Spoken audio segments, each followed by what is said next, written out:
Uma boa tarde a todos. Que possamos elevar o nosso pensamento a Deus e a Jesus e fazermos a nossa prece. Que Jesus, nosso irmão maior e companheiro de todas as horas, possa nos envolver neste momento de reflexão.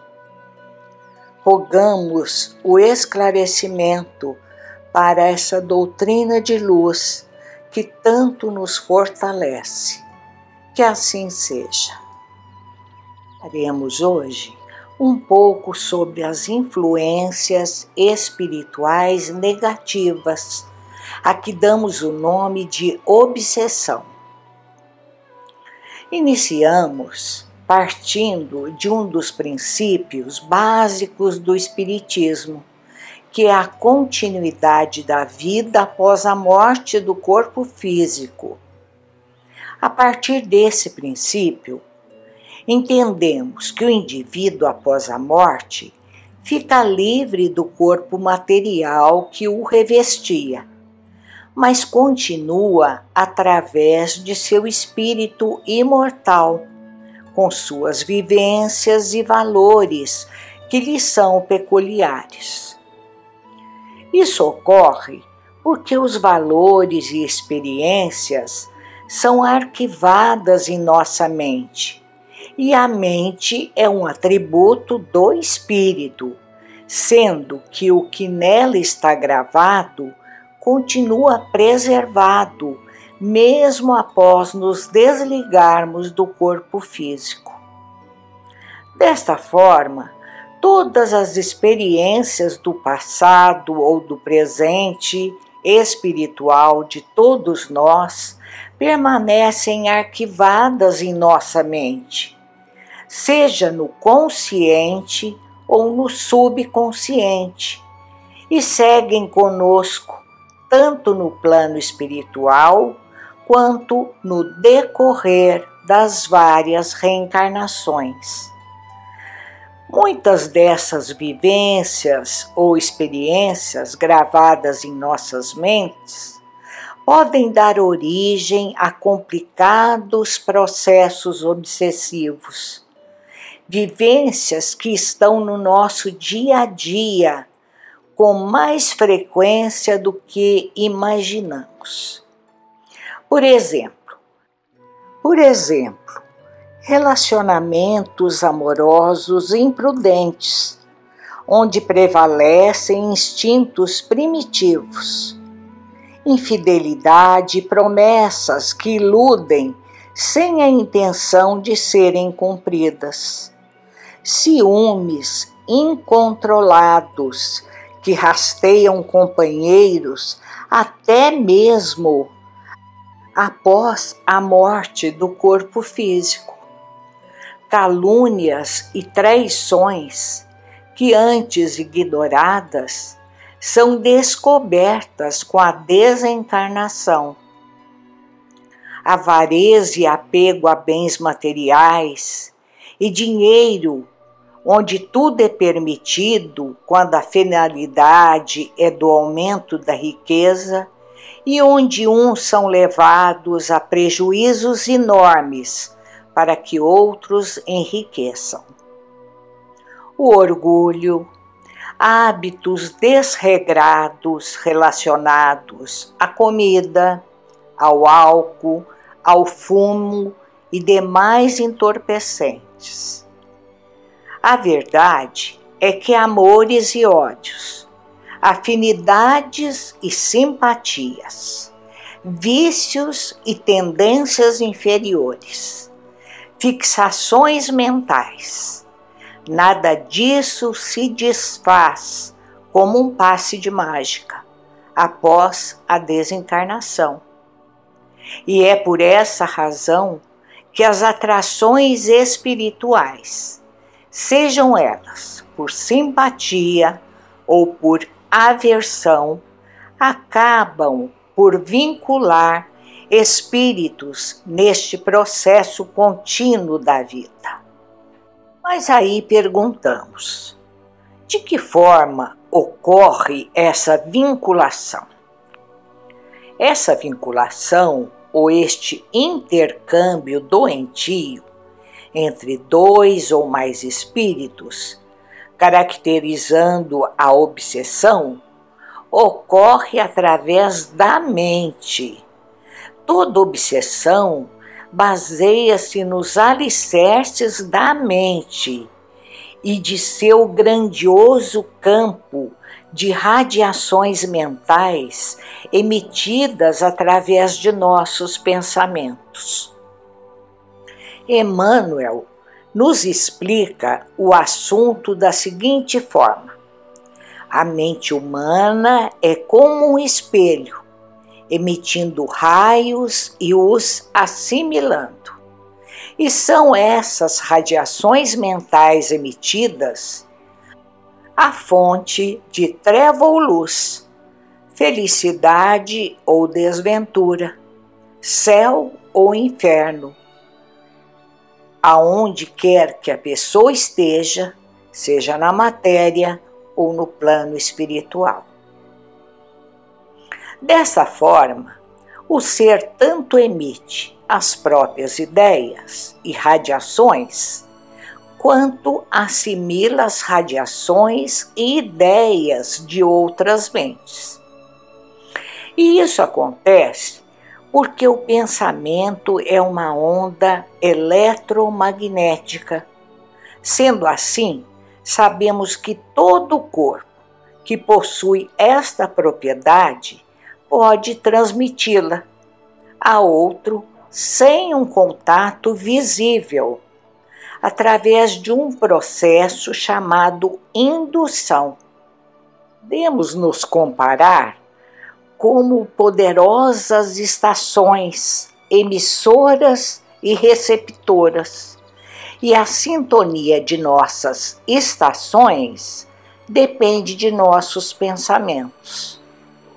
A mente estuda, arquiteta, determina e materializa através das formas pensamento os desejos equilibrados ou desequilibrados que são características de cada um. Por isso, os nossos atos não escondem, principalmente dos desencarnados, aquilo que verdadeiramente pensamos. Aí questionamos: quer dizer que nós, pessoas encarnadas, ou seja, aqui na Terra ligadas a um corpo físico, podemos nos tornar obsessores de outras pessoas também encarnadas?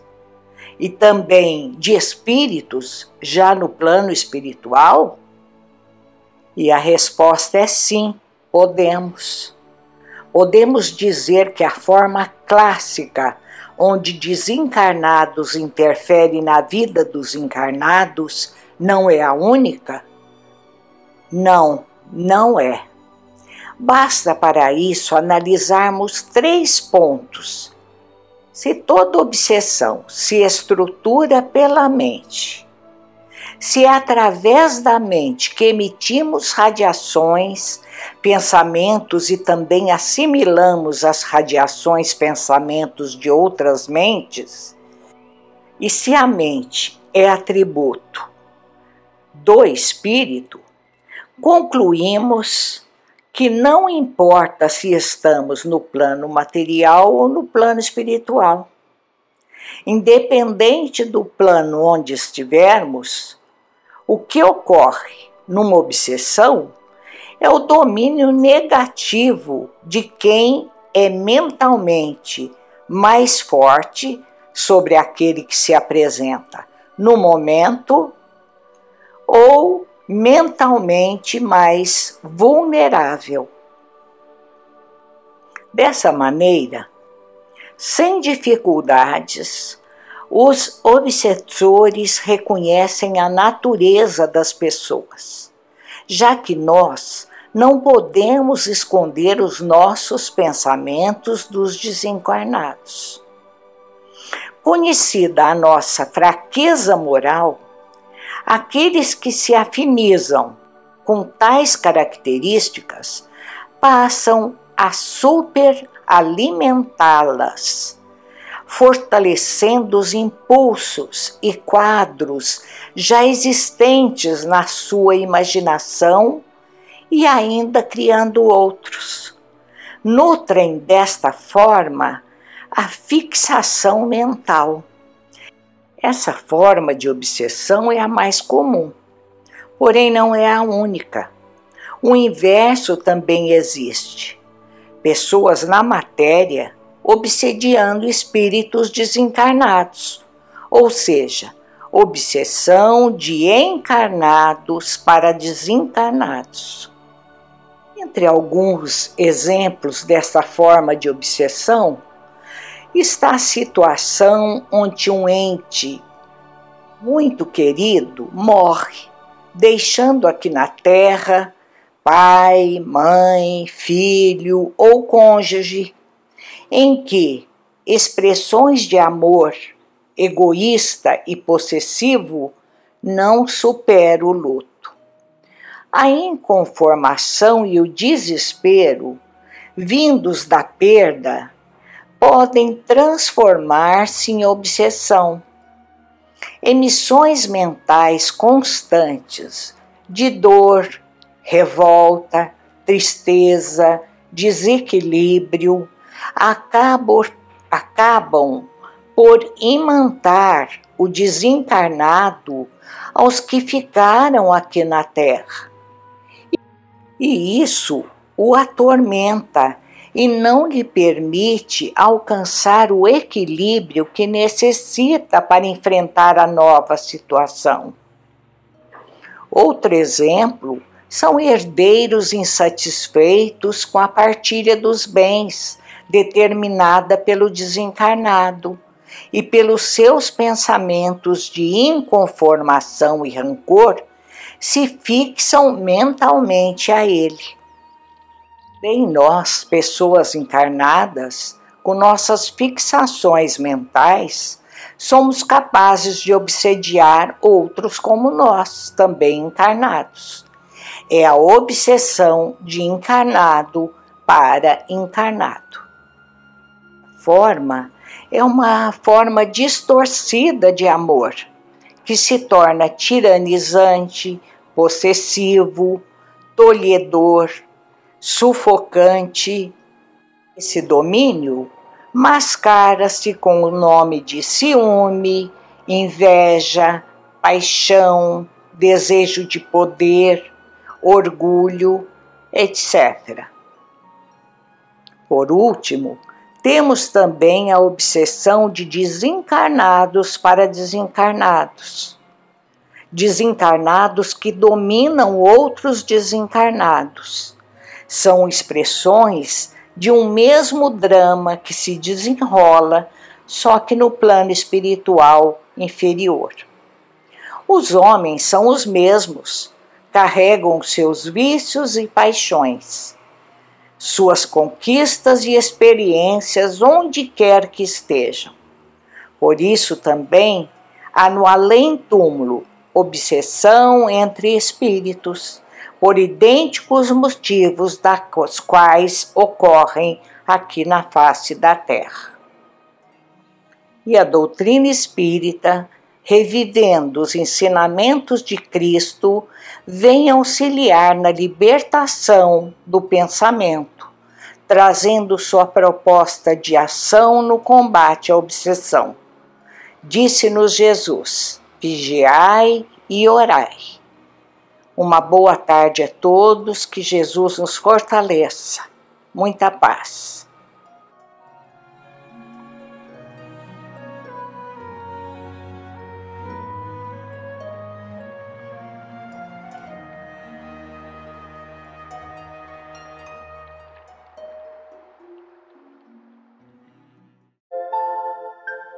Queridos amigos, boa noite.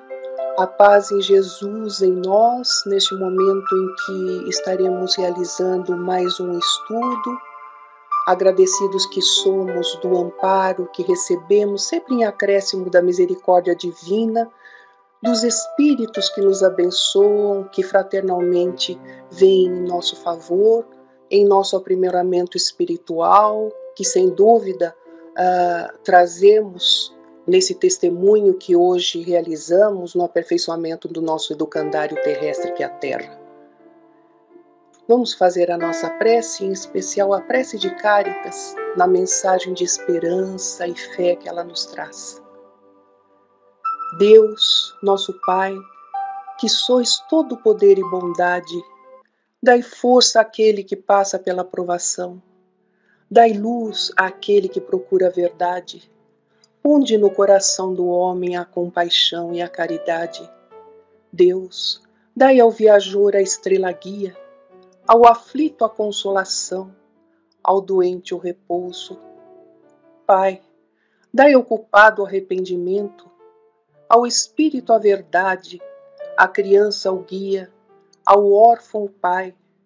Senhor, que a vossa bondade se estenda sobre tudo o que criastes. Piedade, Senhor, para aqueles que não vos conhecem, esperança para aqueles que sofrem. Que a vossa bondade permita aos Espíritos Consoladores derramarem por toda parte a paz, a esperança e a fé. Deus, um raio, uma faísca do vosso amor pode abrasar a terra. Deixai-nos beber nas fontes dessa bondade fecunda e infinita, e todas as lágrimas secarão, todas as dores acalmar-se-ão. Um só coração, um só pensamento subirá até vós, como um grito de reconhecimento e amor. Como Moisés sobre a montanha, nós vos esperamos com os braços abertos, ó poder, ó bondade, ó beleza, ó perfeição. Queremos de alguma sorte alcançar a vossa misericórdia. Deus, dai-nos a força de ajudar o progresso, a fim de subirmos até vós. Dai-nos a caridade pura, dai-nos a fé e a razão, dai-nos a simplicidade que fará de nossas almas o espelho onde deve refletir a vossa santa e misericordiosa imagem. Que Deus, em sua infinita bondade, possa nos amparar sempre.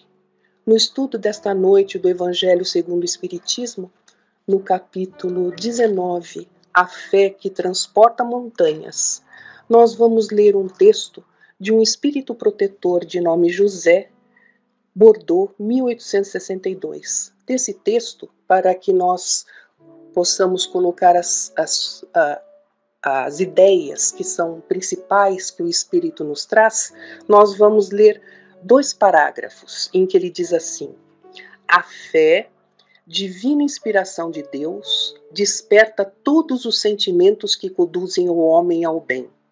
É a base da regeneração.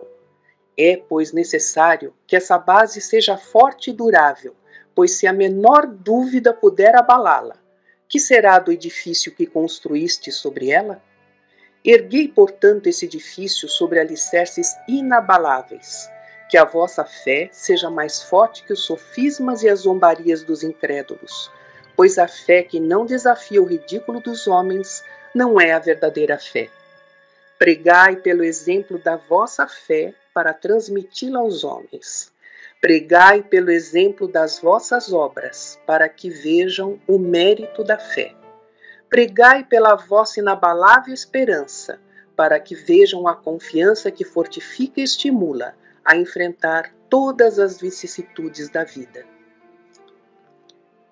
Dentre esses parágrafos, nós vamos considerar aquilo que todos os livros, a própria doutrina nos diz sobre as responsabilidades que carregamos diante de uma vida corpórea. Se nós estamos aqui para o nosso aperfeiçoamento espiritual, é imprescindível que a gente tenha como objetivo primeiro, como mais importante, o nosso aperfeiçoamento. Porém, diante de todas as condições em que vivemos, as situações que o mundo nos oferece, quantas vezes nós nos esquecemos dos objetivos primeiros da nossa vida na Terra?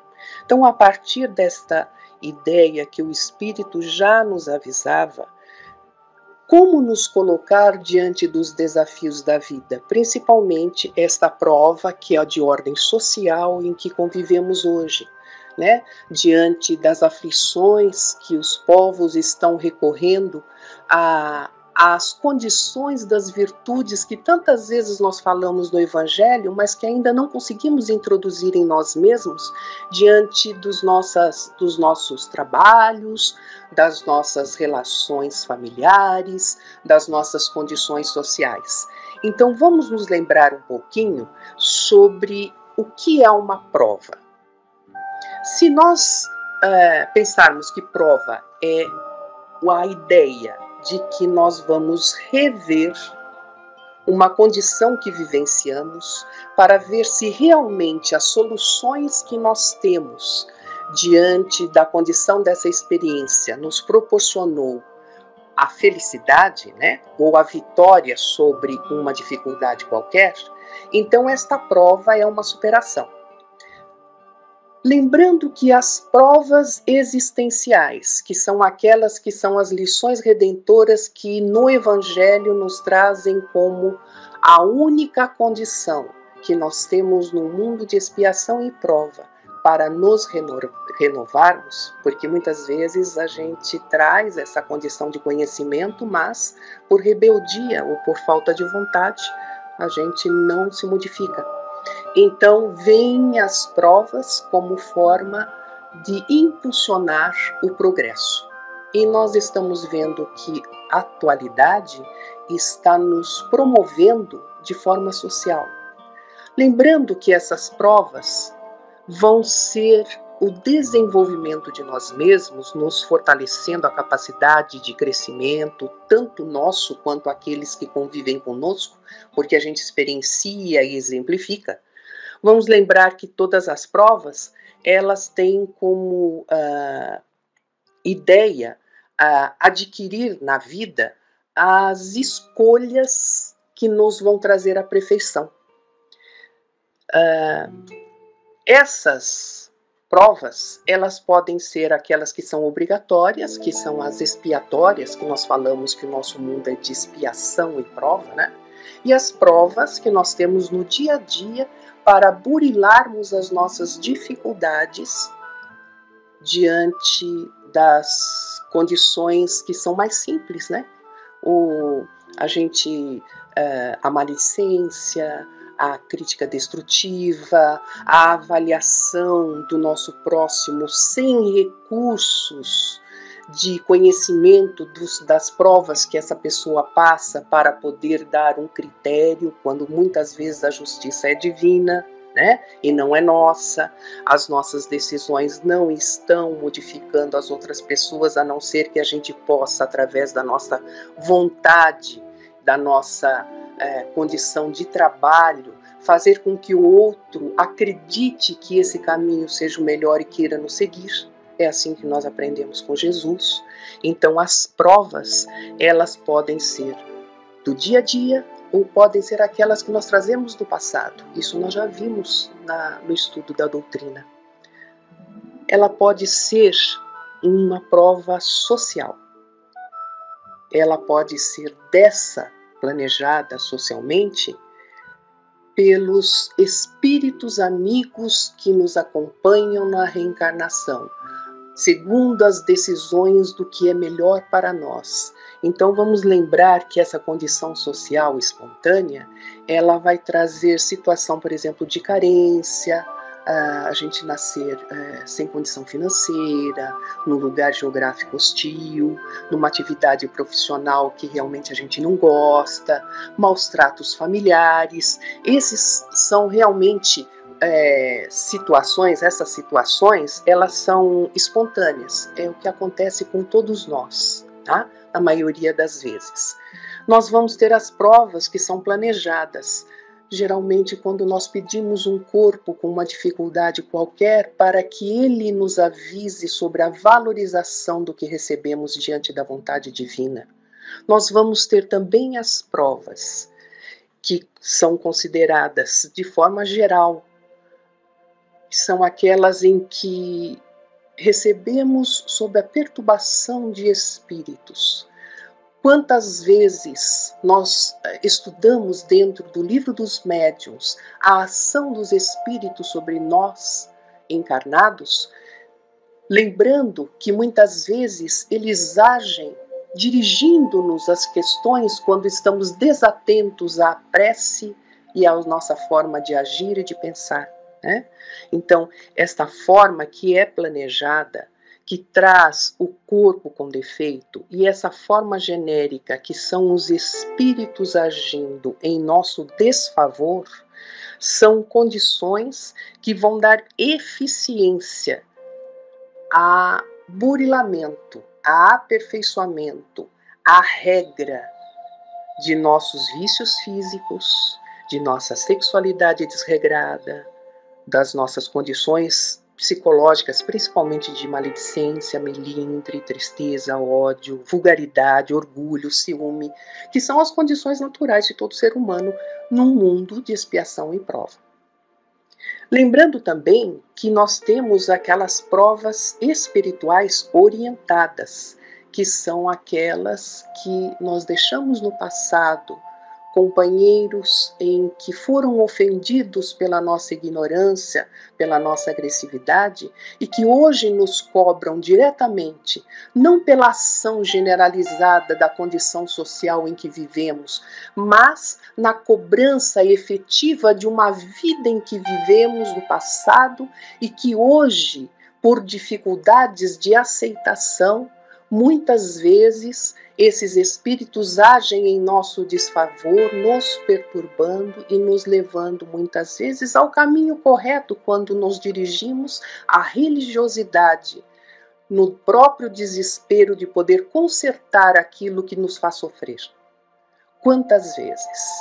E diante de todas essas provas, e diante de todas essas condições que nós estamos vendo aqui, simplesmente tem como objetivo o despertamento às modificações morais para o bem.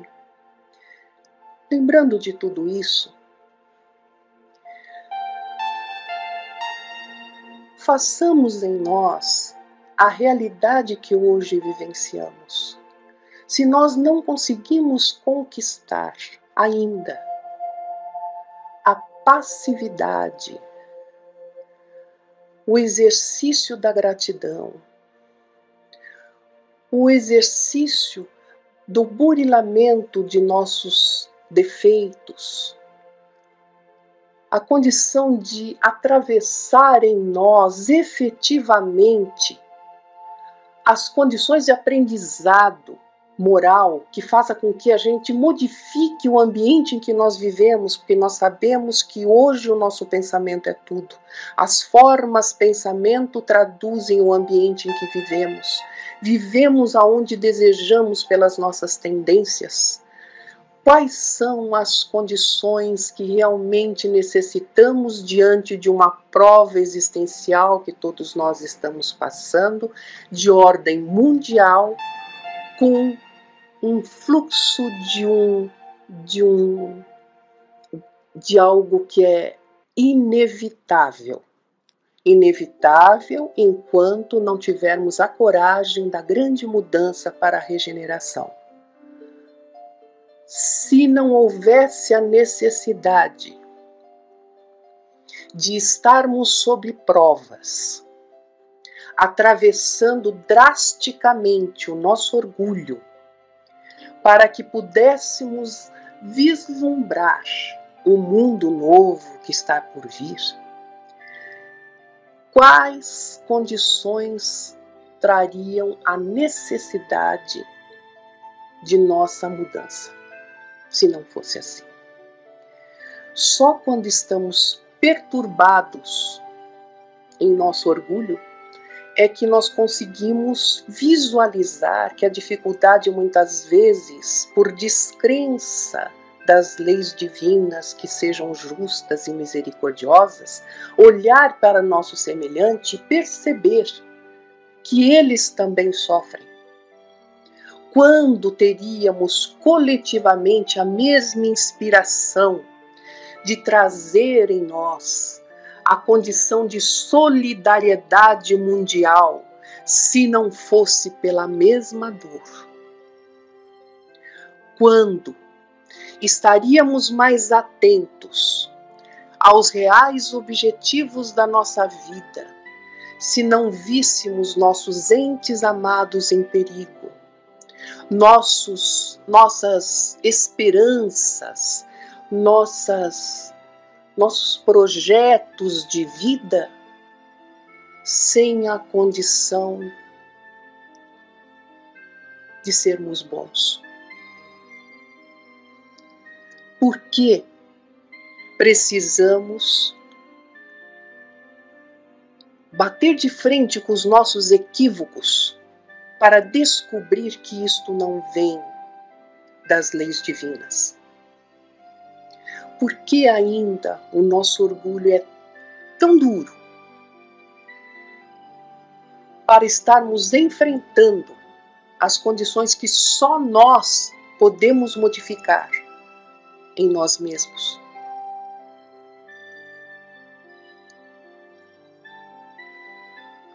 Como atenuar as provas? Há aqueles que procuram desesperadamente nas religiões um motivo para serem abençoados por Deus.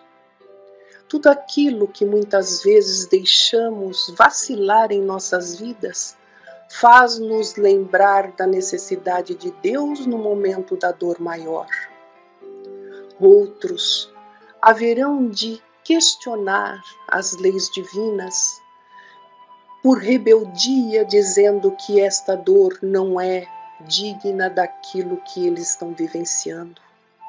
Ainda outros desesperadamente farão por tudo aproveitar o momento atual, já que não acreditam que após o desenlace da vida física existe a vida real. Todas essas circunstâncias, todas estas provas têm que nos fazer lembrar que se a fé não for irmã, não for mãe, não for associada à esperança e à caridade, ela deixa de ser fé, como nos disse o Evangelho. Não nos esqueçamos de que a vida provém da condição de construção daquilo que realmente acreditamos. Lembremos que o hábito da oração sincera procura evitar os vícios físicos e psicológicos. Devemos tolerar as dificuldades alheias, porque ainda não aprendemos a perdoar, mas se a gente tolerar, a gente vai lembrar que a justiça pertence a Deus. Devemos tentar consertar nossos erros, que são assumidos e temos consciência. Tentar praticar o bem ao próximo sem nunca desejar a recompensa. A gente tem que crer realmente que a dor nunca foi lei divina. Ela é consequência de nossos equívocos existenciais. A gente tem que divulgar, tem que aproveitar todas essas condições de estudo que nós temos para repassar àqueles que muitas vezes desalentados, desavisados, entram num processo de desequilíbrio tal que mesmo as provas mais difíceis não os transformam. É de nossa obrigação como irmãos, diante da caridade, diante da esperança, fortalecer a fé do nosso semelhante e que nunca tenhamos em nós, em nossos corações, a condição de desistir, porque a desistência é a perda de nosso tempo existencial na Terra, que será nos dado futuramente em condições de aprendizado, muitas vezes em provas maiores, que nos façam descartar por vez a condição de que somos fracos. Que Deus, na vontade divina, que Jesus, nosso irmão de todas as horas, que os espíritos que nos protegem e nos amparam, possam nos fortalecer sempre nessas condições que hoje temos abençoadas para nos regenerar e realmente sermos dignos de nos manter neste educandário lindo que é a Terra, para aprendermos a amar uns aos outros e a Deus sobre todas as coisas. Que Deus nos abençoe sempre e que Jesus possa estar com todos nós, em nosso pensamento, em nossa palavra, em nossa ação, para que esta prova coletiva existencial possa ser lembrada como uma vitória em nós mesmos, para um mundo melhor que há de vir. Obrigada.